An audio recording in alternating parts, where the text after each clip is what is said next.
thank you everyone for coming. Really appreciate it. We probably met about a year ago.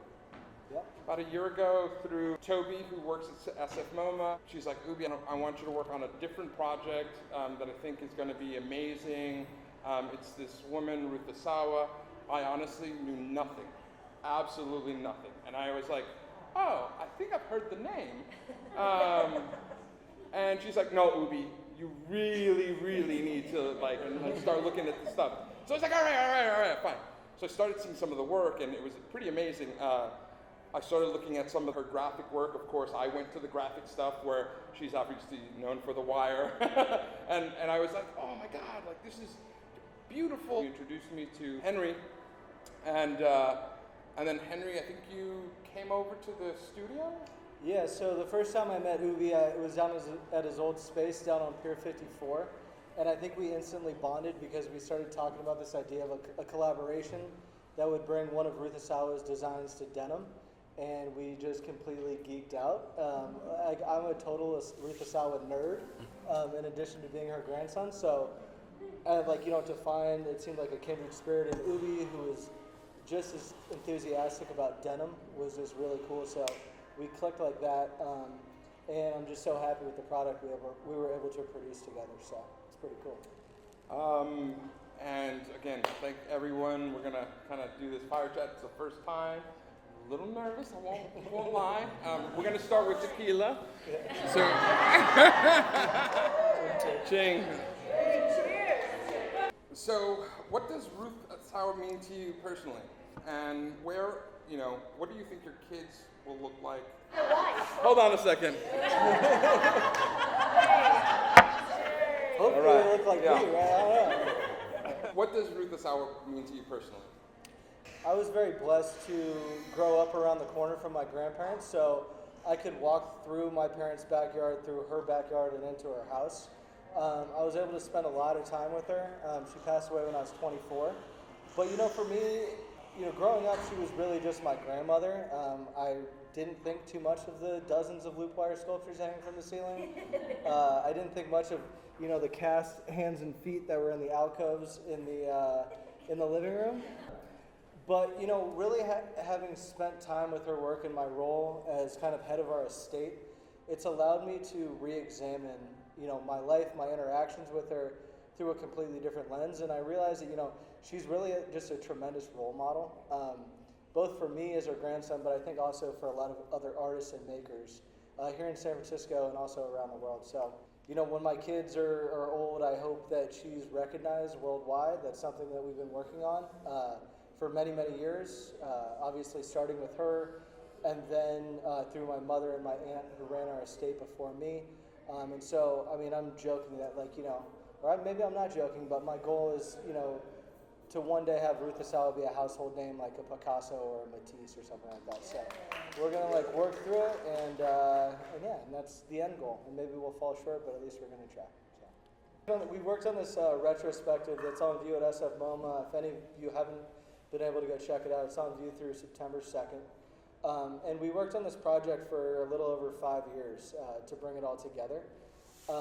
And what's really inspiring to me about working on it is just how much influence I see in other artists' work and collaborators that we've worked with during the course of the show, including Ubi, but we printed a number of different t-shirts and sweatshirts at another local business called Babylon Burning on 5th and Howard. And our first introduction, I quickly learned that one of the guys who's one of the main guys there grew up across the street from my aunt. We'd play together as kids, and he actually had come to my grandmother's house, in elementary school, at Alvarado Elementary School. So, again, like I mentioned in my previous answer, I just think that she's an amazing role model in the way she lived, in the way she worked, in the way she involved her community. And so, I just think she's a really amazing person to look up to. If you guys haven't seen the body of work at the SF MoMA, you have to go and check it out. It's amazing, and every time the amount of tours that we've gone, you do one almost every day. Yeah, I was there all week. But definitely take your time, go through it. The body of work, the just the range, also the different mediums are amazing. Are there any of those works that haven't been finished? Asawa, and forgive me, I call her Asawa in a professional role, but our grandma, it's the same person. You can say grandma. Okay. You can say grandma. All right, relax. Okay, so grandma, she was much more interested in the process of making than the finished product. So, for instance, with her works on paper, there's a couple examples over here. This graphic parallelograms. This explains why I'm obsessed with parallelograms. You know, she would work on these throughout the course of the decades, and then as soon as they were finished, she would file them away in flat files. And she never really showed her own work in her own home, her two-dimensional work at least. So it wasn't until the early 2000s when my mother, my aunt, my sister, and my cousin went through and realized they even existed. They had no idea these even existed. I forgot the question. Pieces she didn't finish. It's easy going. It's not the tequila. I'm just scattered them. Okay. So he started drinking earlier. Yeah, right. So there actually are quite a few unfinished pieces. I was lucky enough to go to art camp with Grandma a couple summers when I was probably 8 to 10 years old. And she would be teaching us like a basic concept like watercolor. And she would, while we worked through these ideas or tried to paint whatever it was we were trying to paint, she might paint a beautiful watercolor of an iris on the back of an envelope pulled out of the recycling bin. And when she was done, she would put it in the recycling bin and recycle it. So, same goes for her loop wire work. There are a number of unfinished pieces, again, that she finished and then just never came back around to. And one of our many goals for Vivian and I is to place that work in a public institution where it can be studied by scholars and curators.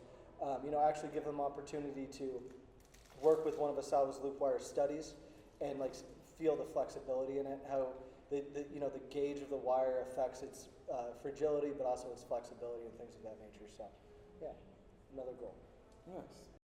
Were there any daily habits, quirks that she had that people don't know about?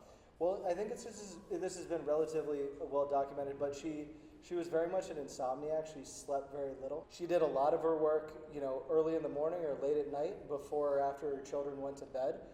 That's actually a reason why she picked loop wire, or one of the reasons she picked loop wire as a medium, because it was a material that she might be able to loop, 15, 20 rows of these sculptures, leave it hanging from a hook in the kitchen, make dinner, put the kids to bed, and return to it. So it wasn't like she was working with like an acrylic paint where she needed to finish the painting before it dried. It was something she could return to.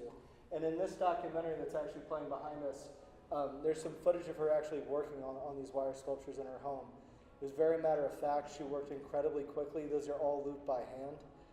Some of these sculptures consist of hundreds of thousands of wire loops. But again, it's something that she could pick up and put down, and you can kind of see it in the video. My daughter says to me, she goes, Dad, you got no style. She's like, all you wear is black and blue, or blue and black. I'm like, well, So, and I know that Ruth, can I call her? No, I won't call her. Ruth had a similar kind of outfit that she wore every day, which actually, if you look back at the corner, I would love for you guys, before you leave, to definitely check out. Could you speak a little bit about her style, what she wore, why she wore it, and kind of the whole idea around it? Yeah, so she was all about work all the time. In the early 1950s, she had met a photographer named Imogen Cunningham, who photographed her. Yeah, she was very lucky. First of all, she faced a tremendous amount of adversity. Don't get me wrong. She was discriminated against. She was incarcerated by the federal government, but she also had these really interesting chance encounters with people like Joseph Albers at Black Mountain College, Buckminster Fuller, Imogen Cunningham, and it kind of continues to this day. But in terms of what she was all about as an individual, and I bring up Imogen Cunningham because in the early photographs of the 1950s, Grandma is in a like green turtleneck sweater with red lipstick on, reclined with a loop wire sculpture, and it's all very curated. And we have a very extensive photo archive, and these photographs are Asawa in day-to-day life. You see the the image of her in an apron, which is how we actually devised this idea of doing a denim apron. You know, the gray crew neck sweatshirt with holes in paint all over them, holy jeans. It's really funny looking through our photo archive because she wore Keds almost every day, and she wore them to the point where the soles ripped off and her toes popped out. But for special occasions, like a dedication, we have an amazing photograph of her standing on one of the turtles in Ghirardelli Square, popping a bottle of champagne. Wow. And she's wearing like a crispy new pair of Keds. So you know, it was a special occasion. So she was going to shell out like the $8 for a new pair of shoes. But again, you know, she was just so focused on the work, on the process of what she was doing, and you know, we joke that her uniform is a gray crew neck sweatshirt. I mean, she's wearing the same outfit in both of those photographs there. So that's really who she was, you know. Very humble. She came from very humble beginnings. So she wasn't afraid of speaking her mind. Do you remember a bold statement that she might have said? Yeah, you know something, and I was on a panel discussion at SF MoMA a couple weeks ago, and I brought this up there too as well, but I think the quote that stands out to me from Ruth was, you know, she once said that activism is wasteful and that it's better to be building something than tearing something down that already exists. And I think that's particularly relevant in this day and age. Can you describe a little bit of her humor? One of my favorite stories to tell about her, and like a lasting memory I have, and I just thought it was so funny, is she had 6 children. So later in my grandparents' lives, each of the siblings took dinner one day a week. So they had dinner with their children 6 days a week. And so we would have dinner there like every Tuesday. And, you know, my grandmother's work and you know, it was very radical in a lot of ways, especially for the times as a Japanese American woman. But she was also very traditional. My grandfather was from Georgia, and he would sit at the head of the table, and she would put breakfast, lunch, and dinner on the table for him every day. So later in life, when they were both, you know, not so mobile, at dinner, my grandfather would say to my dad, you know, like, Peter, I'll have another glass of wine, which meant get up and give me a glass of wine, right? And my dad would say, well, you get it, you know? And so, as like a joke, but my grandmother thought it was so funny that she would just like, she would literally be tearing up, like dentures falling out of her mouth, like crying, laughing. She thought it was so fun. So she definitely had a sense of humor. But there's all kinds of really, really interesting things that I would eventually like to exhibit. I think once we're done with this very big blockbuster kind of blockbuster show at SF MoMA, I'd really like to shift our focus to more focused shows and explore particular areas of her practice. For instance, you know, these are my cast bronze hands and feet here. Like I'd love to do a show of just her bronze work, or a show focusing just on her dancer paintings and related sculpture, little tiny things like that. So, and another thing, which I don't know who's going to take the show, but it would be really interesting to do like a humorous show, you know, with things that you wouldn't otherwise see. Can we talk about the BMC stamp, her graphic eye, her love for origami, and where do you think the sensibility came from? She was born in Southern California. She was incarcerated during World War II from April 1942 to September 1943. She graduated high school in the incarceration camp in Rower, Arkansas.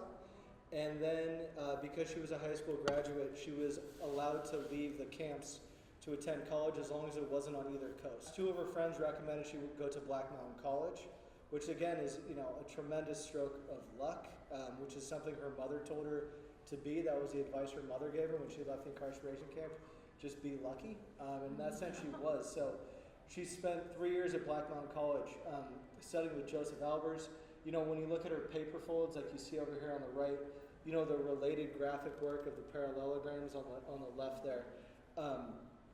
Those are actually inspired by these paper folding exercises she did with Joseph Albers at Black Mountain College.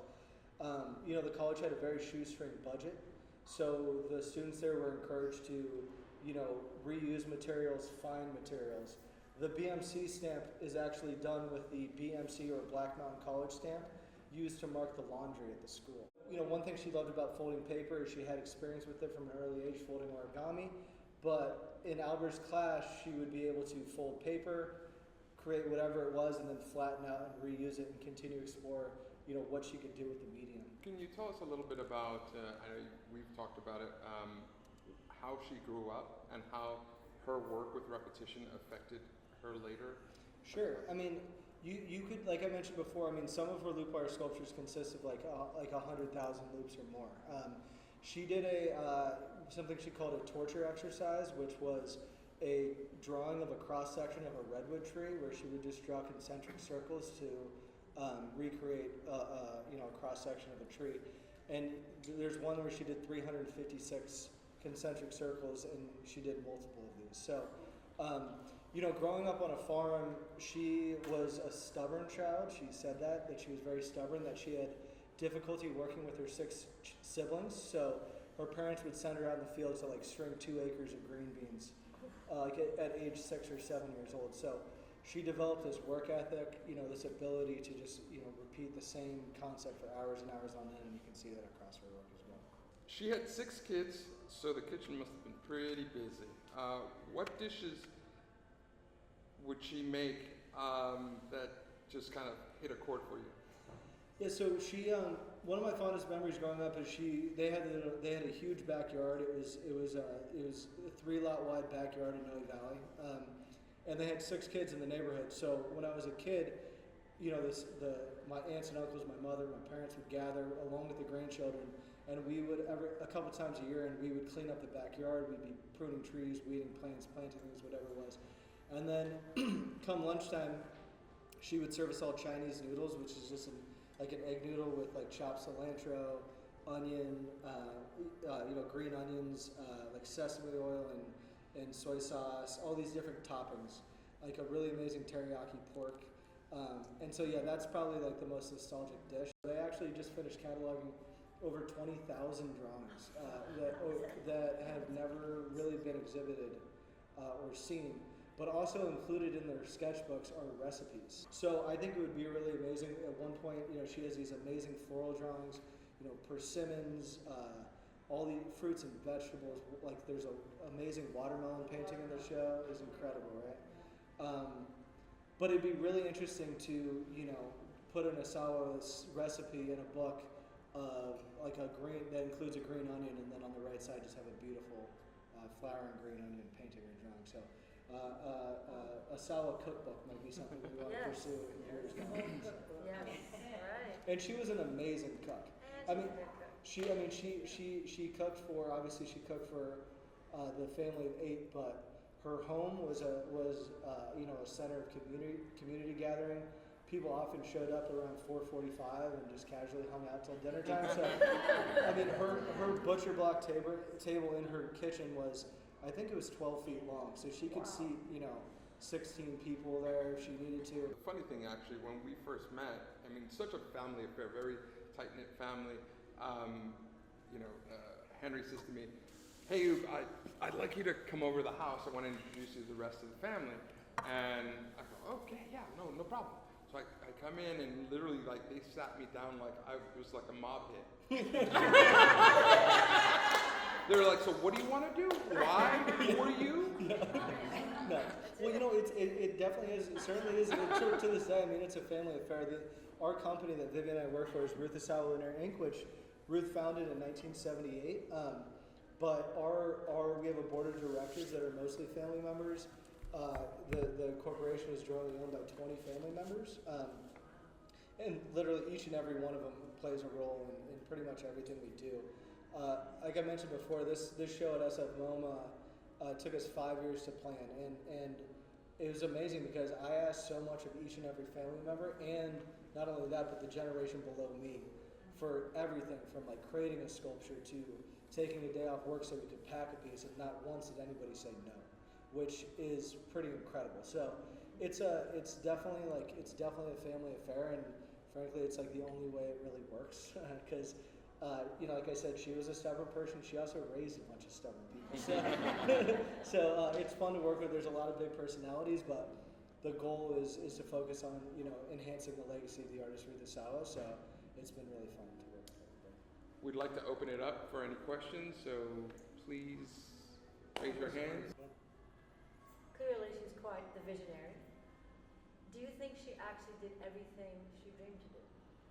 of doing, envision?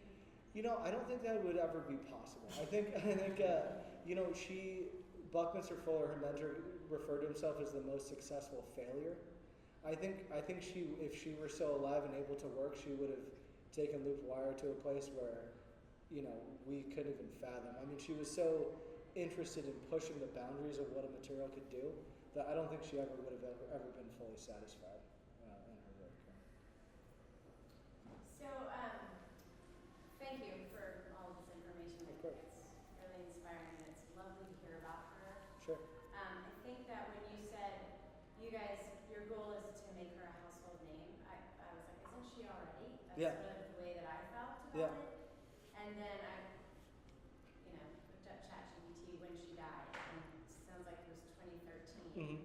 So I'm wondering, like, do you feel like, and then I was trying to figure out when I found out about her, Mhm. and I think probably the pieces in the Dion might have been part of that, Mhm. at least from my experience Mhm. as somebody who appreciates art.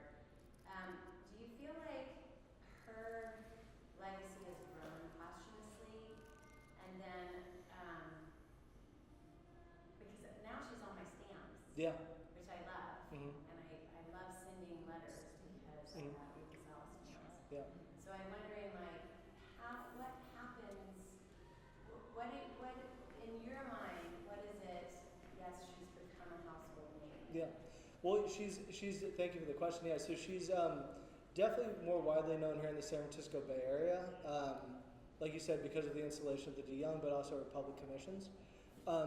Really, her notoriety outside of the Bay Area increased when, in 2009, my mom was trustee of her estate, and at the time, you know, her work wasn't as valuable as it is today, and the most valuable thing she had was a painting by Joseph Albers, and so at that point, she needed around-the-clock care. So my mom actually cold called Christie's auction house in New York, and this man named Jonathan Lay picked up the phone just randomly, and she said, you know, I have a painting by Joseph Albers that I need to sell ASAP to pay for my mother's care.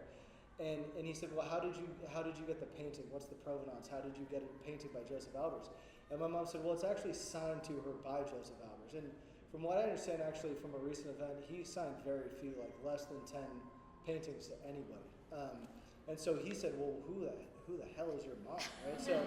So within a week, he'd flown to San Francisco, just fell in love with the work, with the story, and then in 2013 and 15, he brought her back to New York and gave her first solo shows in over 50 years. And because of that, and because of that painting, is really why we're here today, why people really know her. You know, I think in terms of making her a household name and where we go from here, I mean, if we look back at the last 5 years, it's been pretty amazing. You mentioned the postage stamps. She was inducted to the California Hall of Fame. We went to the White House and received the National Medal of Arts on her behalf. Like, you know, we have a traveling international retrospective. It's going to go to SF MoMA in New York. MoMA, like, it just seems like every year it's like, how the hell is this happening? How do we go up from here? And I think, you know, especially in this day and age, and why I love working on projects like with Ubi, because one, it's a local business. He's an amazing artist, craftsperson himself. But I think where we take it is trying to increase her visibility to younger audiences, find ways to make her work more accessible. I think now, you know, in the New York art scene, she's known for these like expensive loop wire sculptures hanging in white cubes that are very inaccessible to your general audience. But I love, you know, working with SF MoMA on this exhibition where we're doing these prints where somebody can take something home and, you know, hang it on their dining room wall for $20. And when their friends come over for dinner, it might catch someone's eye and be like, what is that, you know? And really, I think the opportunities are endless. It's just a matter of picking the right opportunities and doing it in a way that stays true to who Ruth was as a person, as an artist. How do you define being lucky? Being lucky. That's a great question. Well, I mean, in you know, in Ruth's case, in many ways she was incredibly unlucky, right? But my mom calls it the Asawa woo-woo, effect where these strange things just kind of like happen to fall into place. I mean, on the one hand, she's incarcerated in World War II, but at the same time, she's incarcerated alongside Disney animators who are professional working artists who are willing to volunteer their time to teach her how to draw. She's denied her degree at Milwaukee State Teachers College, but she has a friend say, hey, go study with Joseph Albers at Black Mountain College, which was this incredibly transformative experience in time. I think like it is for most 20 to 23-year-olds, but she recalled thinking that's the first time anybody actually asked her to think for herself. And then, again, these, what are the chances that, like even down the line, and there's so many examples in between, but what are the chances that my mom cold calls Christie's and the man on the other side of the phone happens to care so much about the artist and her work that literally this guy went from your standard VP of sales at Christie's to focusing almost entirely on Ruth Asawa's legacy and working pretty much a full-time job with us to get her major shows at museums to increase the curatorial and commercial interest of her work. So in a lot of ways, I think she would consider herself lucky in a lot of ways. She also had this, and whether or not it was a way to cope with trauma or not, one of her quotes was that when asked about internment was, she said that she didn't hold any hostilities for what happened because she wouldn't be who she was if it wasn't for incarceration. Had she not left the farm in 1942 forcefully, she never would have been an artist. She would have been helping her. She would have been a farmhand for the rest of her life. And her mom's advice to her when she left to be lucky was be lucky because I don't want you to end up like me. Good. Yeah. That's a hot ticket. Visits to Ruth's home are highly sought after. But unfortunately, a family member does live there, so we respect his privacy. But and it's funny you mentioned dinner because, like, I told the curatorial team at SF MoMA, New York MoMA, when they came to visit, to really experience Asawa's home, there has to be like a large group of people and food involved, because it's just there's an energy about the place. It's like nothing I've ever felt outside of it before. Obviously, I'm biased, but. With the genetic predisposition, have any of your lots of relatives pursued a career in art? Yeah, so she had 6 children. Aiko is an amazing visual artist. She actually organized a show at Ruth's Table, which is a nonprofit in the Mission District, called Generations, which featured 4 generations of artwork from our family. So Aiko's an amazing visual artist. My uncle Xavier is an amazing woodworker and surfboard shaper. He actually shaped a balsa wood surfboard in the 1990s that Ruth painted his pet iguana on, and he surfed it at Ocean Beach, and ended up, I think he's credited with 5 saves at Ocean Beach on the Asawa painted surfboard. You told me that. Wait a second. So that's something. And that's a piece that's been discussed, but it's a beautiful piece of artwork, and it shows the collaborative spirit between her and her son, but it's never been shown. My uncle Hudson is a contractor, an amazing woodworker, and my uncle Paul is an amazing ceramicist. So he actually mixed the ashes of my grandparents and my late uncle Adam into clay and flew pots with them. So those are actually on view at Stanford University as well.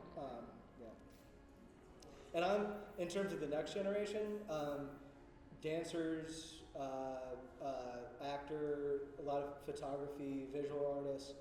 I make my son's Halloween costumes that are pretty elaborate,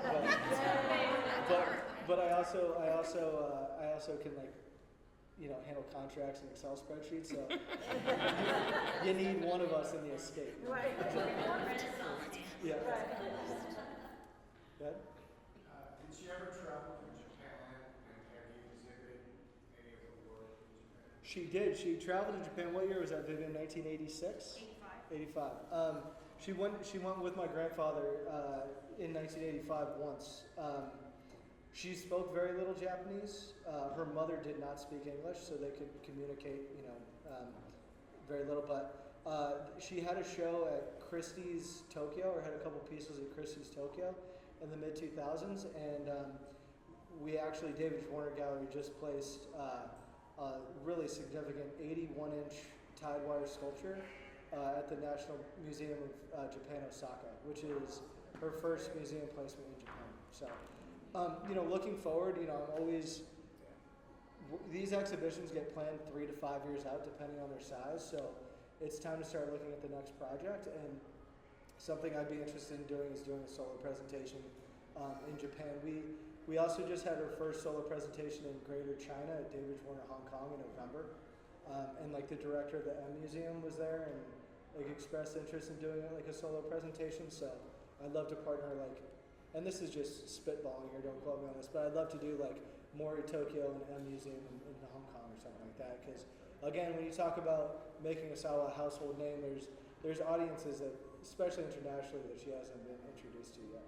So I mean, we just had her first solo presentation in Europe in 2020. First museum show in 2022, 2023. She was in the Venice Biennale in 2022. So there's a lot of stepping stones to get there. But yeah, that's certainly something I want to do. Well, guys, thank you so much for coming. Let's end it with a finally full shot of tequila. To Ruth Asawa. To Ruth Asawa.